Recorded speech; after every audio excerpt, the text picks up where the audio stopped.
દર્શક મિત્રો, મહામંથન મંતવ્ય ન્યૂઝમાં આપનું સ્વાગત છે। આજે કોળી ઠાકોર સમાજના લોકોનું સંમેલન મંત્રી કુંવરજી બાવળીના ગઢમાં મળવાનું હતું, પરંતુ કોઈ અગમ્ય કારણોસર અંતિમ તબક્કે આ સંમેલન રદ થતાં કોળી આગેવાન મુકેશ રાજપરાનું નિવેદન સામે આવ્યું છે। આમાં કોળી સમાજ પર થયેલા જે ખોટા કેસો છે તે પરત ખેંચવામાં આવે, સાથે જ કોળી સમાજ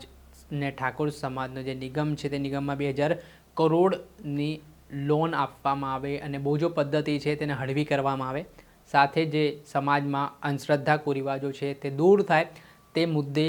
આજે જસદણ તાલુકાના ખાંડા હડમતિયા ગામમાં સંમેલન મળવાની તૈયારીઓ છે તે ચાલી રહી હતી, પરંતુ કુંવરજી બાવળિયાના કેટલાક જે આગેવાનો હતા, સાથીદારો હતા, તેમણે કોળી સમાજને એવું આશ્વાસન આપ્યું કે જે વિવિધ પડતર માંગણીઓ છે, કોળી સમાજની જે મુદ્દાઓ છે તેને લઈને આગામી દિવસોમાં હકારાત્મક નિર્ણય લેવામાં આવશે અને તમામ માંગણીઓ પૂર્ણ કરવામાં આવશે। ત્યારે આ સંમેલન રદ થયાને લઈને હવે મુકેશ રાજપરા જેઓ કોળી સમાજના આગેવાન છે તેઓ મેદાને આવ્યા છે અને તેમણે શું રોષ વ્યક્ત કર્યો છે તે સાંભળો। ગુજરાતના રાજકોટ જિલ્લાના જસદણ તાલુકાના ખાંડા હડમતિયા મુકામે અખિલ ભારતીય કોળી સમાજ તેમજ સમસ્ત કોળી ઠાકોર સમાજ દ્વારા તારીખ 22/3/2026 એટલે કે આજે મહાસંમેલન થવાનું હતું, પરંતુ આ સંમેલનને મોકૂફ રાખ્યું। અનેક આગેવાનો, અનેક સંગઠનોના ફોન આવ્યા કે આજે આ સંમેલનને બંધ રાખવાનું કારણ શું? તો એટલા માટે આજે ગુજરાતમાં વસવાટ કરતા તમામ કોળી અને ઠાકોર સમાજના ભાઈઓ બહેનોને, યુવાનોને જાણ કરવાની કે જ્યારથી આ સંમેલનની તારીખ નક્કી થઈ, પોસ્ટ વાયરલ થઈ, ત્યારથી જસદણને વિછિયા વિસ્તારના ધારાસભ્ય અને કેબિનેટ મંત્રી કુંવરજીભાઈ બાવળિયાના આગેવાનો પરસોત્તમભાઈ માલકિયા તેમજ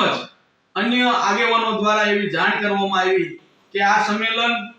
મોકૂફ રાખવામાં આવે, તમારા પ્રશ્નો બધા સોલ્વ થઈ જવાના છે, જેથી કરીને તારીખ 21/3/2026 ના રોજ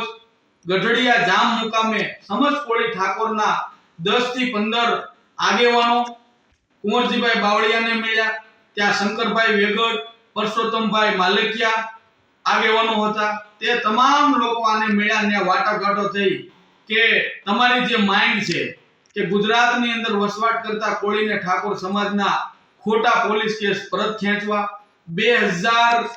કરોડથી વધુ નિગમની અંદર ફંડ નાખવું, તેમજ ગુજરાતના જિલ્લા મથકે કોળી અને ઠાકોર સમાજના છોકરાઓને ભણવા માટે નિહાળની જે જગ્યા ફાળવવામાં આવે। આ વ્યાજબી માંગને લઈને જે સંમેલન હતું, પરંતુ ક્યાંક ને ક્યાંક આ સંમેલન જે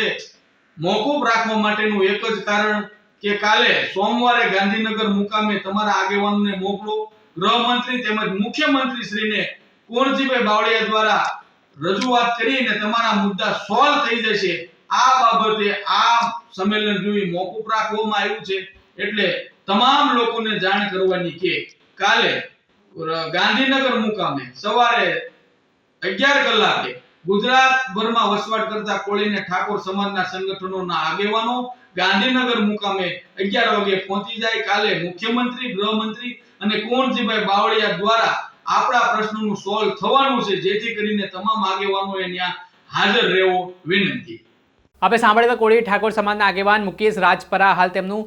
મોટું નિવેદન સામે આવ્યું છે ને જે પરિસ્થિતિનું નિર્માણ થયું છે, આ સંમેલન જે રદ થયું છે તે બાબતે તેઓ આકરા પાણીએ જોવા મળી રહ્યા છે। ત્યારે આગામી સમયમાં કઈ રીતની પરિસ્થિતિ જોવા મળે છે તે જોવું રહ્યું। દર્શક મિત્રો, આવા જ વિડીયો જોવા માટે મહામંથન મંતવ્ય ન્યૂઝ જોતા રહો।